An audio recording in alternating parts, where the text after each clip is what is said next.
Well, here we are again, YouTube, with my video review, anime review in general, Cardfight Vanguard.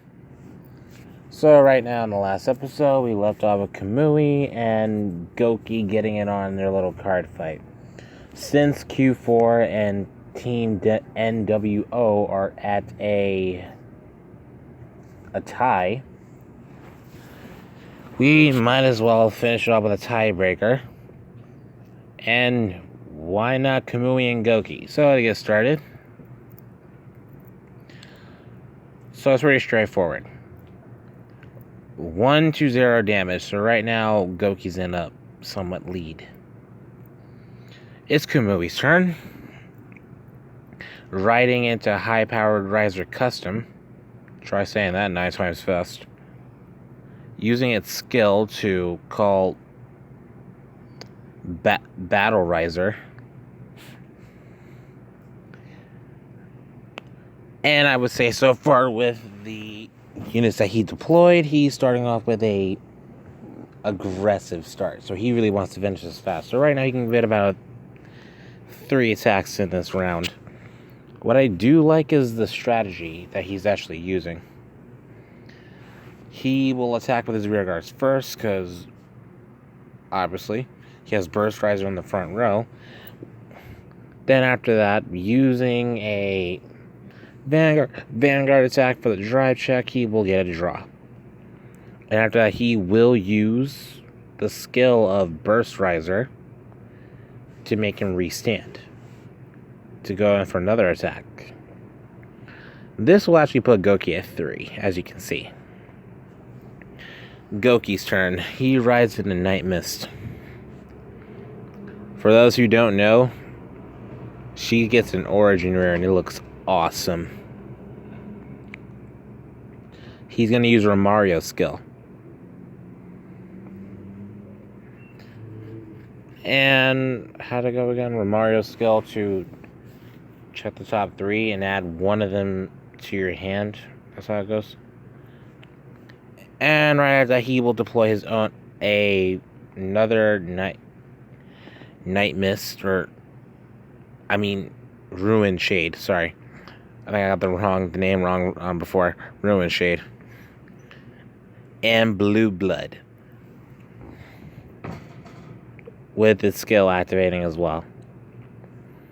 He will use the rear guard Ruin Shade skill to give it a power boost by getting rid of by milling 2 cards on the top of the deck. Same as before. Nothing different. Kamui will actually guard this one. After he's going to go in for Blue Blood. Put him at a 3, but he doesn't get another draw though, lucky little bastard. He uses Blue Blood skill, which allows you to draw 2 cards and choose a card from your hand and put it into the drop zone. Pretty handy, not bad. I say about a 4 of. Kamui's turn. He's going to ride into his... I keep forgetting these names. I'm really good with names, am I? His Perfect Riser. At the same time, giving him Imaginary Gift Force. Sorry about that. So right now, as Excel clans do, he's going to move in with that aggressive strategy. He's just really trying to make a really big dent into Goki. Haha. Okay.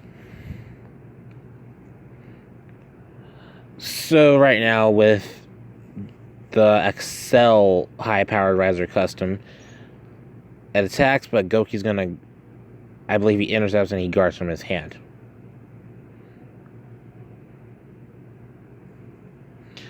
And next up is Ashura Kaiser. Goki actually perfect guards this one. Interesting. And Kamui actually going with the Vanguard, getting a front trigger. And at the same time, using the skill of Perfect Riser, picking 2 of his rear guards and stand them right back up for more full throttle attacks. Next, Astro Kaiser will stand up and hit again. Goki will let this actually go through. When High Powered Riser Custom goes for its spank attack, Goki is just going to guard it. And as you can see in the picture here, well, actually, there's two things I want to address here. There's an animation error here because I'm pretty sure Kamui is actually wearing sleeves. But anywho, Goki only has one card in his hand. Goki's turn. He's gonna ride into Basskirk. Yeah! Yeah, he's riding that Basskirk and getting an imaginary gift protect, as usual. He's going to use the skill of Basskirk, which for... I forgot how it goes again. Like, for every card, if you have like 10 or more, yeah, that's how it goes. If you have like 10 or more rear guards in your drop zone, he gains 5k. Not bad. Plus an extra critical. He's going to use Evil Shade's skill to superior call himself. And he's going to do the same thing for the other route. And after that, he's going to call a Skull Dragon from their drop zone. I still think this card could have been useful, actually. Then again, not much. Never mind that last comment. He's just calling units and gaining power. Skull Dragon skill, like he gains like 2,000 power for each card in your drop zone.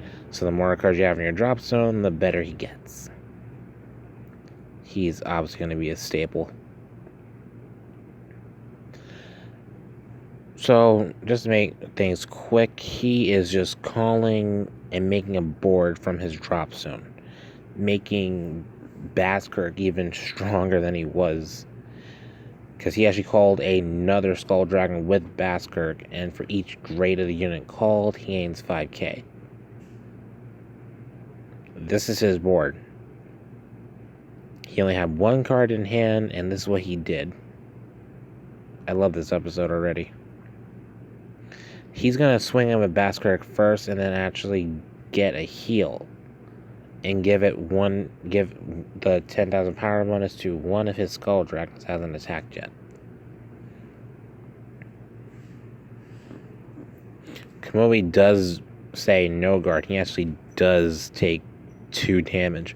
If this would have been a critical, the fight would have been over in an instant, just like that. He's going to use Skull Dragon to swing in. Kamui does get the perfect guard. He guards that.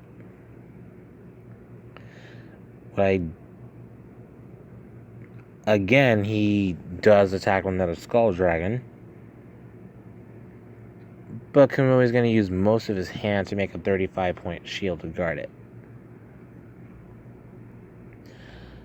As you can see, Kamui only has one card in his hand, so he has to make this move count.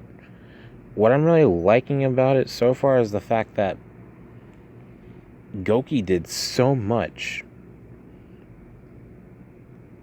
And he made a really big difference, and it was kind of emotional here for me a little bit. Not so much emotion, but it was like intense. That's what I liked about the episode so far. Moving on. All Kamui could do to actually make some type of offensive threat was to use his whole entire hand. So he had to finish it this turn. He does swing in. I mean, Goki can actually take as he actually healed last turn. And he pretty much does get, as you can see, he does get the critical. Gives everything to Basskirk. Easy done, easy do. And this pretty much was the deciding thing of everything. This, he had to get a trigger here, and if he didn't, bye-bye. Goki guarded it for like a 1 to pass. Kamui actually did end up getting a front trigger and giving 10,000 to the front row, obviously. And he swung him with one of his other rear guards, and that just ended the game. So it was simple. He finally beat Goki. Kudos to him. And right after the card fight, I can actually say it just got weird, but let me show you why. Remember, Nagisa was there watching her big brother fight, and then Goki expected to get a hug from her, but here we go. I think like W Slasher, or whatever you call him, was like making a joke about this. I hope I don't get age restricted. But we have the old Nagisa back, and we find out the reason why she called him, Kamui, a traitor is because he went to another shop. That was the reason for the attitude. Jesus. We got this crap again. At the end of the episode, right now we have Kamui pretty much celebrating to himself that he actually finally beat Goki, and he's actually wondering if he actually beat someone else. Like, the someone else that we're wondering here is, like, who is it? Is it Aichi? Is it someone else? I don't know. But before I actually close out the video, this is one more thing that actually kind of got things a little bit excited for me for the episode that's coming out in like a couple of hours. Yep. We got these guys. We have Yahagi Kyo, Shinjo Tetsu, Narumi Asaka. And what do we have here? We have a fighter's glove. Should I make a video about the fighter's glove, how they might actually differ from the one in the original? We have cards being thrown like darts on the wall. And we have Suzugamori Ren. Yeah, we need to talk about him. He's saying that he feels like he's gotten too strong. And after that, he says Kai. One thing I want to say about him, I mean, this may not matter to you, but here, the way he speaks is a little bit different from how you originally saw him in the original series, for the ones who actually saw the original series. Instead of using boku, he actually uses watashi. And he's not really speaking formally. He just speaks like, well, I guess rudely if you don't really know the person.